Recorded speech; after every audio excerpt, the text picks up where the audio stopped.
முதல்வர் ஸ்டாலின் வீட்டுக்கே நேரடியாக சென்ற காளியம்மாள். ஸ்டாலின் கொடுத்த பிரம்மாண்ட வரவேற்பு.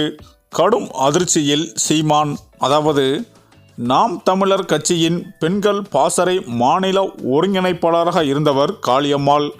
நாம் தமிழர் கட்சியில் பெண் தலைவர்களின் ஒருவராக உருவெடுத்ததோடு 2019 நாடாளுமன்ற தேர்தல், 2021 சட்டமன்ற தேர்தல், 2024 நாடாளுமன்ற தேர்தல் என அனைத்து தேர்தல்களிலும் களம் கண்டு மக்கள் மத்தியில் மிகவும் பிரபலமானார். மேலும் பல ஆண்டுகளாக நாதாவின் முக்கிய தலைவராக வலம் வந்த காளியம்மாள் நாகை, மயிலாடுதுறை உள்ளிட்ட பகுதிகளில் தனக்கான தனி செல்வாக்கை உருவாக்கும் முயற்சிகளில் ஈடுபட்டதாகவும், அது ராவணன் குடில் வரை சென்றதால் காளியம்மாளை சீமான் இழிவாக விமர்சனம் தொடங்கியதாகவும் கூறப்பட்டது. மேலும் கடந்த 2024 நாடாளுமன்ற தேர்தலுக்கு முன்பு காளியம்மாளை பிசிறு என சீமான் இழிவாக பேசும் ஆடியோ ஒன்று வெளியாகி பரபரப்பை ஏற்படுத்திய நிலையில், இது தொடர்பாக காளியம்மாள் எந்த ரியாக்ஷனும் தெரிவிக்காமல் சைலண்டாக இருந்தார். இதனைத் தொடர்ந்து காளியம்மாளை அநாகரிகமாக பேசியதாக வெளியான ஆடியோக்களும் நாம் தமிழர் கட்சியின் தலைமை ஒருங்கிணைப்பாளர் சீமான் பொதுக்கூட்டம் ஒன்றில் விளக்கம் அளித்திருந்தார்.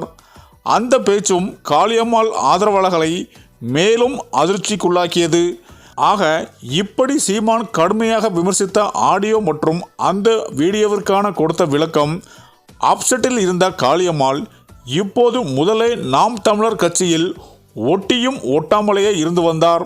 இதனைத் தொடர்ந்து பிரபாகரனை சீமான் வெறும் 10 நிமிடங்கள் தான் சந்தித்தார் என நிகழ்ச்சி ஒன்றில் சீமான் முன் வரிசையில் அமர்ந்திருக்க காளியம்மாள் பேசியிருந்தார். இதற்கு அதே மேடையிலே சீமான் பதிலும் கொடுத்தது பெரும் சர்ச்சையான நிலையில், அதன் பின்னர் காளியம்மாள் நாம் தமிழர் கட்சியில் நடவடிக்கைகளில் இருந்து காளியம்மாள் முற்றிலுமாக விலகியிருந்தார்.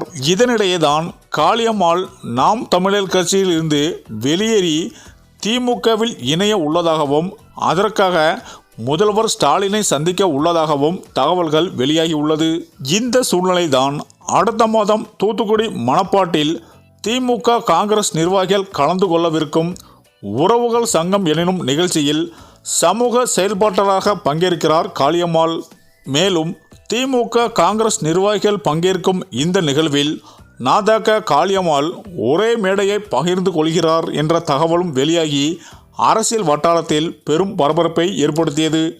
மேலும் நாம் தமிழர் கட்சியில் இருந்து விலகிய காளியம்மாள் ஆளும் திமுக ஐக்கியமான நிலையில் காளியம்மாளும் இதே திராவிட மாடலின் பாதையில் பயணிக்க இருப்பதாகவும் தகவல்கள் வெளியாகி உள்ளது.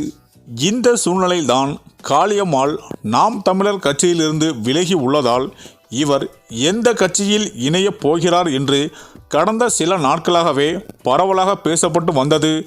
தற்போது திடீரென திமுகவில் இணைய முடிவெடுத்துள்ளதாகவும், இதற்காக முதல்வர் ஸ்டாலின் அவர்களை நேரடியாக அவருடைய வீட்டுக்கே சென்று ஸ்டாலினை சந்தித்து திமுகவில் இணைய காளியம்மாள் முடிவெடுத்து உள்ளதாகவும் வந்த தகவல் நாம் தமிழர் கட்சி சீமானை கடும் அதிர்ச்சியில் ஆழ்த்தியுள்ளது என அரசியல் வட்டாரங்கள் கூறி வருகின்றனர்.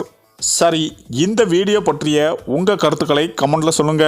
மேலும் வீடியோ பிடித்திருந்தால் லைக் பண்ணுங்க, ஷேர் பண்ணுங்க, மறக்காம நம்ம சேனலை சப்ஸ்கிரைப் பண்ணிக்கோங்க. நன்றி.